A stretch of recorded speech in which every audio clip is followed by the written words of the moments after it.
In this video, we are going to test or better model a polygonal object using orthographic views.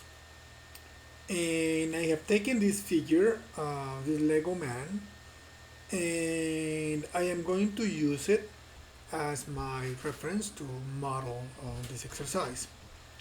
So the first thing I did was I used Photoshop. You can use any other package, and I split the two views separately, although you can bring the two views in a single drawing too.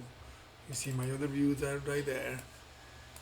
And I am going to bring them into Maya first to create my image planes.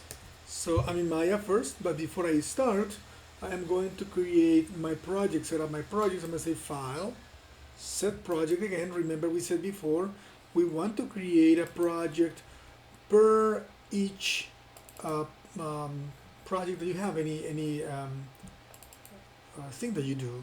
So I'm now going to create a new project. Let me see, I'm gonna go do it. Set up my intro to a digital animation. There you go. I'm gonna create a new project here. So I'm gonna say new folder. I'm going to call it Legoman.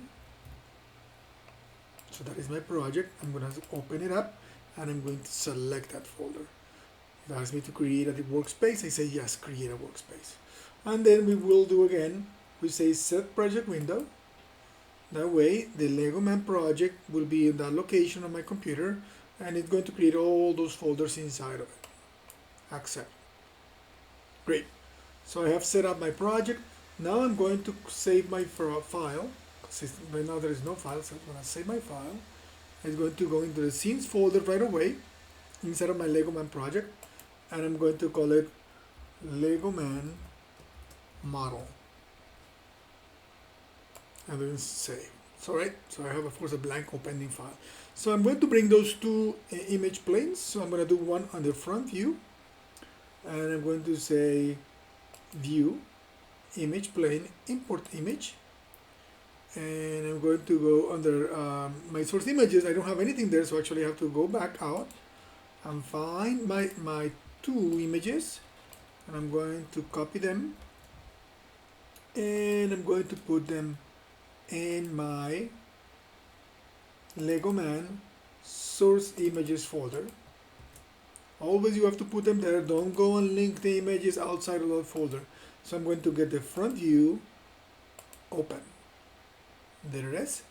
Then I'm going to go to my side view, press my bar, and then I go to my side view, and I'm going to do the same thing. This time I'm going to create an image plane by clicking on the little icon here. Click, and I'm going to just click on my, actually I have to do the other view because it's, well, let's do it here and we can flip it. So I'm saying open.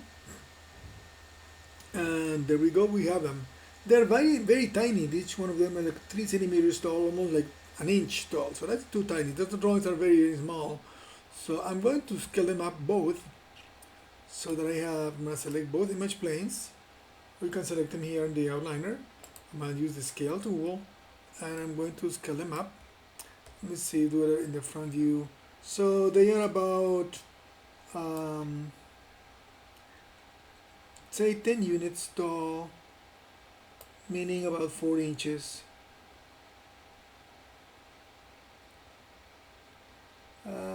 Roughly that size. That's not, I'm not doing it that precise right now. So I need now to move, first rotate this one. So I'm going to try to flip it this way by just flipping the scale in Z. So I'm going to say minus 2.89 minus 2.984 here on my channel box, which you can call with this button if you don't have it. And I'm going to move that plane to the other direction there and this plane to the back. That way I have the center of this place to start modeling my object in the center of the world. As I said before, we always model in the center of the world our objects.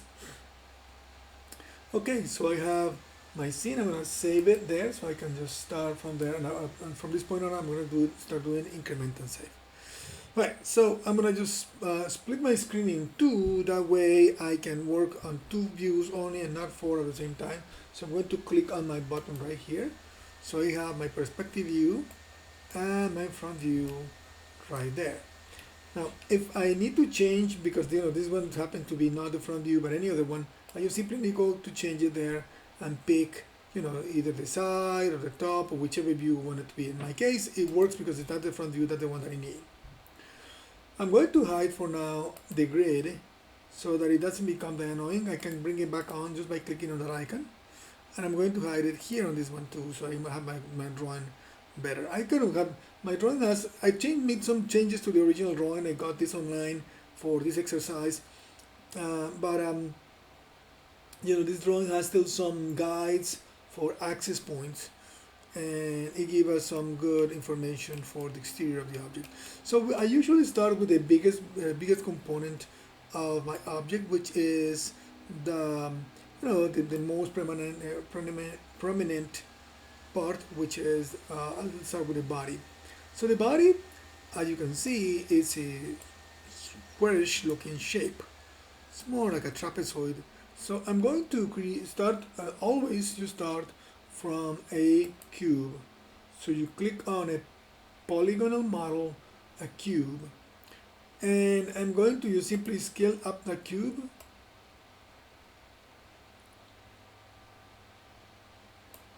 And I'm going to use my moving tool and press my W key on my keyboard to be able to do it.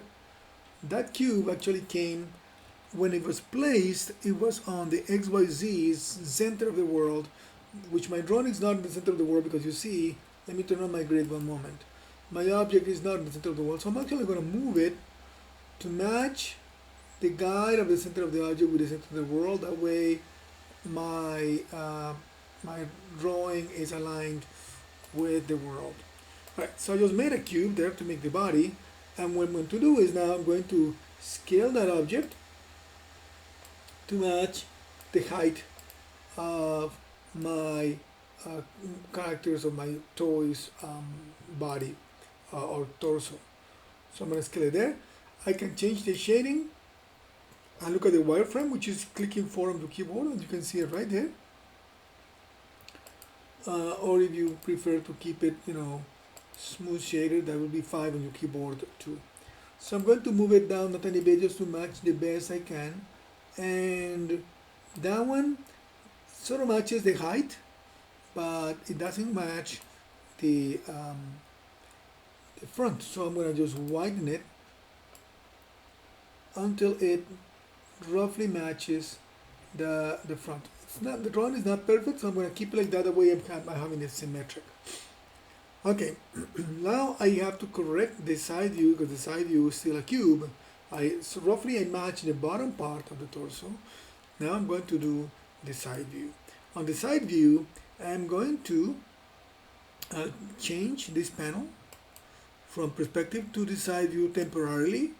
That way I can look at it there, and I'm going to change my wireframe so I can see a little bit better my object. So obviously it's not matching, so I need to scale it down and move it.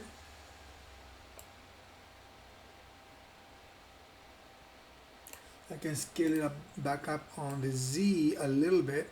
How do I know the Z? Because of course the little drawing on the side here shows me that the Z. And of course those values are right there. So I got roughly the shape. Let me go back to the perspective. Roughly the shape. I'm going to press 5 on my keyboard to call the shaded version of it.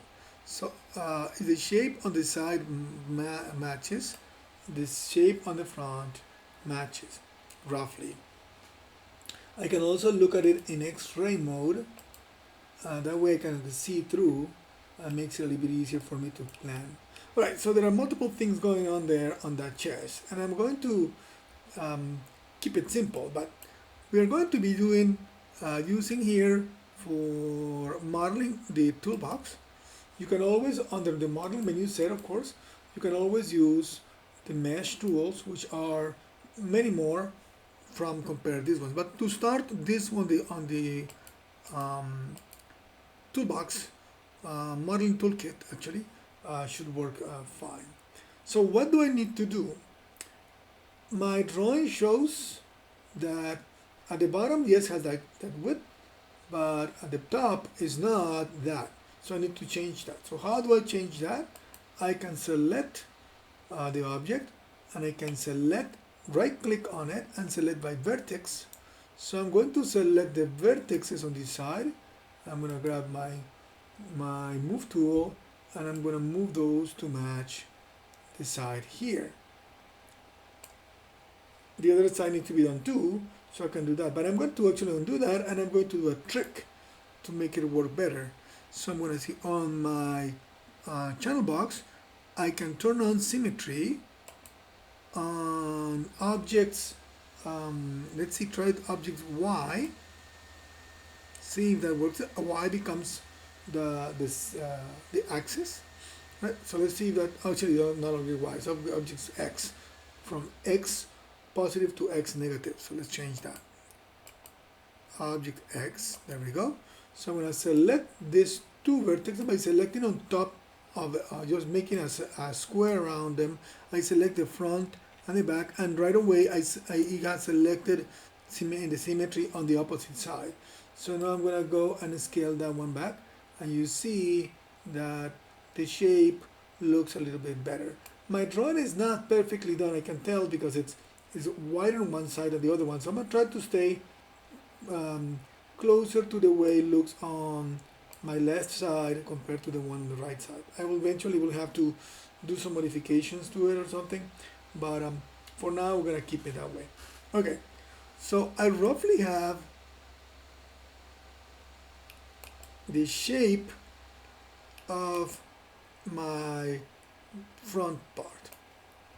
There is one thing though, that is that at the bottom my object has a section that is not on a diagonal.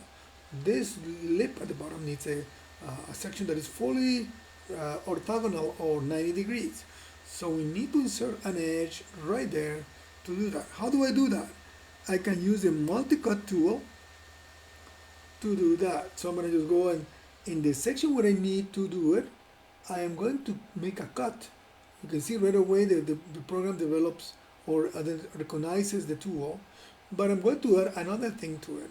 I'm going to hold my control key on my PC. On your Mac, you have to play either could be the option key or the alt key, I guess, or the optional alt.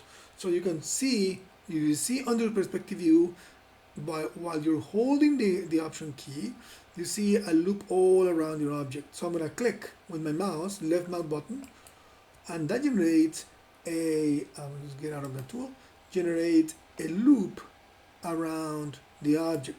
So now I can go a bit closer, and I'm going to grab this, selected on front, on top again, that select the front and the back vertices, and because I have symmetry turned on, it does the other side. I'm going to grab my move tool, and I'm going to push this one out so that it goes out that way, and by default the opposite side does the same thing.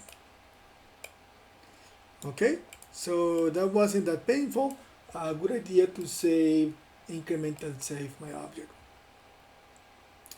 Okay, so I got that object right there, and yes, it's okay, but it's not exactly what the toy is. The toy, if you look at the image, the toy has some rounded corners on the top and on this side that I do not have, and that raw appearance is not a good idea to maintain. So this is too basic for it.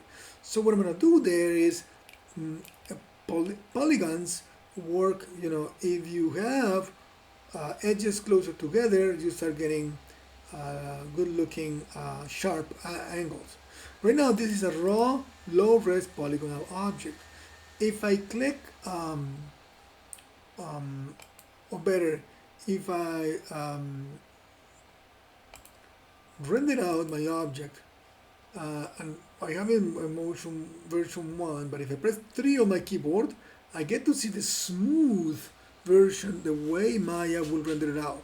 I could render it out low res, or by pressing key on my keyboard, I could render it out smooth. Smooth is nothing like it. I want it to be smooth, but I need to have more information around it. So in order to have that smooth, better looking shape, you need to create closer edges to the corners so that those edges give you a good sharp but still semi-curved effect. Not as much as this, because there's too much, there's too little geometry for that. So I'm going to do the same thing. I'm going to use a multi-cut tool, but this time I'm going to hold my key. So I'm going to do a loop right there so that it does a loop all around. Actually came down this way. Oh, it did something that I wasn't expecting. It generated a diagonal there. That is not what I was looking for. So I have to do a little bit of a trick there. I think the program had a little bit of a confusion there. It's not a good thing. So, which is a good opportunity to learn. So, because I want that line to just go across here. So I'm going to select that edge. That's the same as if I went here and click on select by edge. That way I can click on any edge I want. In this case I need to delete that edge.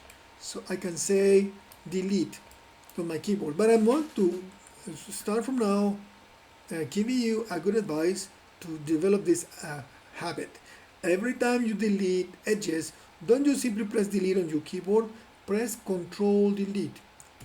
By pressing Control Delete, you get rid of, in the case if the object has all the other vertices in the middle or anything, you lose any extra leftover junk that you don't want. So now I can go and finish this line going across this way. How do I do that? Again, I go back to my multi-cut tool, but this time the multi-cut tool, I'm going to do it. If I press my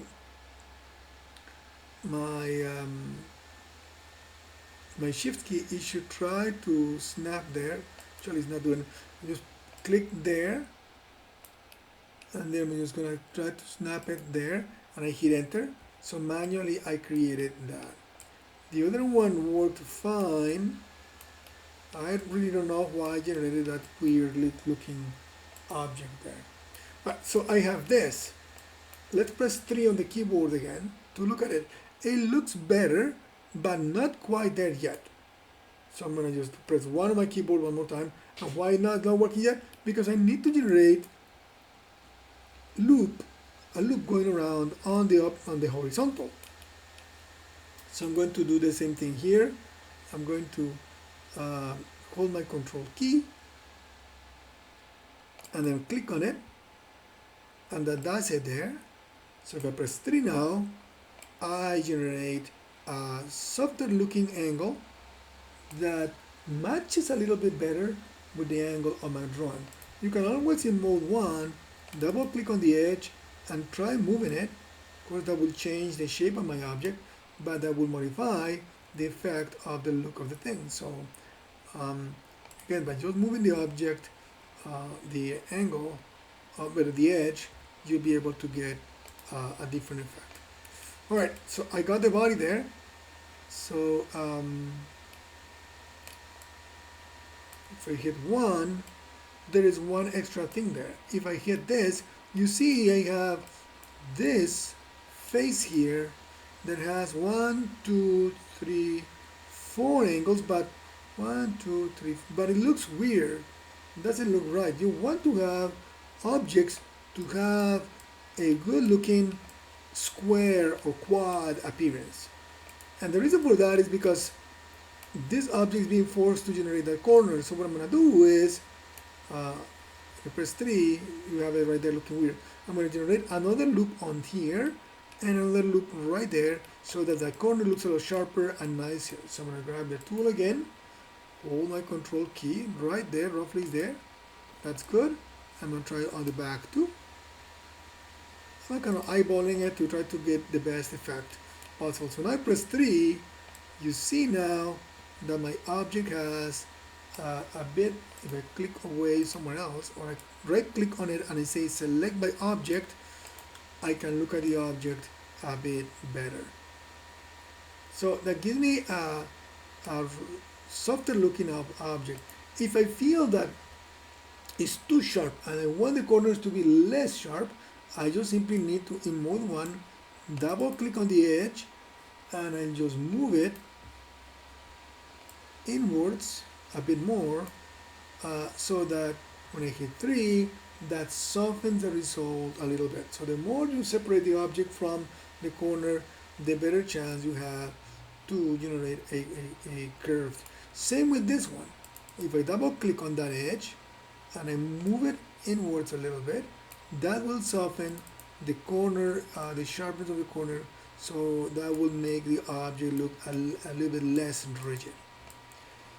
That looks much better. I'm going to save my file right now. Let's increment and save.